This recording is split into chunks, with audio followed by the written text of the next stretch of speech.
थी। लेकिन दूसरी तरफ बड़ी बात यह है, एक और दावा किया गया है इस जंग के दरमियान, तीसरा दिन हमलों का, दोनों अतराफ से हमले एक दूसरे पर किए जा रहे हैं। जंग के दरमियान ईरान की तरफ से दावा किया गया कि उसने जॉर्डन के अंदर अमेरिकी कमांड सेंटर को टारगेट किया है, इस पर मिसाइल से अटैक किया है।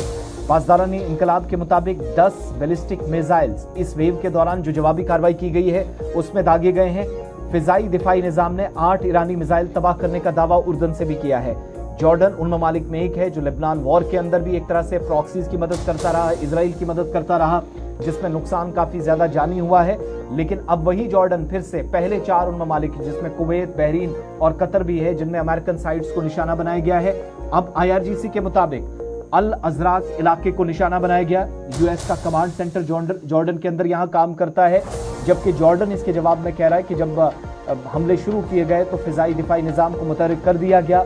ईरान के 10 में से तकरीबन 8 मिसाइल को टारगेट जवाबी जब फिजाई दिफाई निजाम मॉनिटर कर रहा था, मुतहरिक था, तो उन्हें तबाह किया गया है।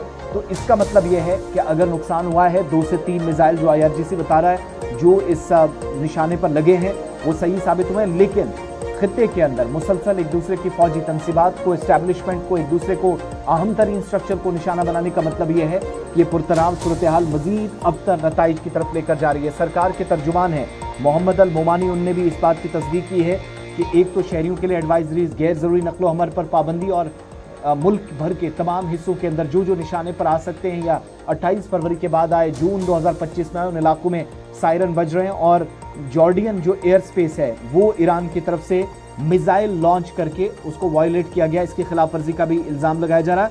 लेकिन साथ साथ इन फिजाई दिफाई निज़ाम के जरिए इन ड्रोन्स को, इन हमलों को न्यूट्रलाइज भी किया जा रहा है, इसकी तस्दीक वो कर रहे हैं। मगर जिस इलाके के अंदर जो एक मगरबी हिस्सा माना जाता है उर्दन का, यहाँ सबसे तीसरी बड़ी कमांड मानी जाती है जो मशरक़ी वस्ता के अंदर इजराइल और अमेरिका मिलकर काम करते हैं, उसको निशाना बनाने की तस्दीक 10 में से 2 मिसाइल्स के जरिए BBC की रिपोर्ट में भी अब की जा रही है। इशफाक, चलिए जनाब, ये तो थी हमले की बात जो IRGC की तरफ से क्लेम किया गया कि जॉर्डन के अंदर जो US कमांड है उसको नुकसान पहुंचाया गया। लेकिन एक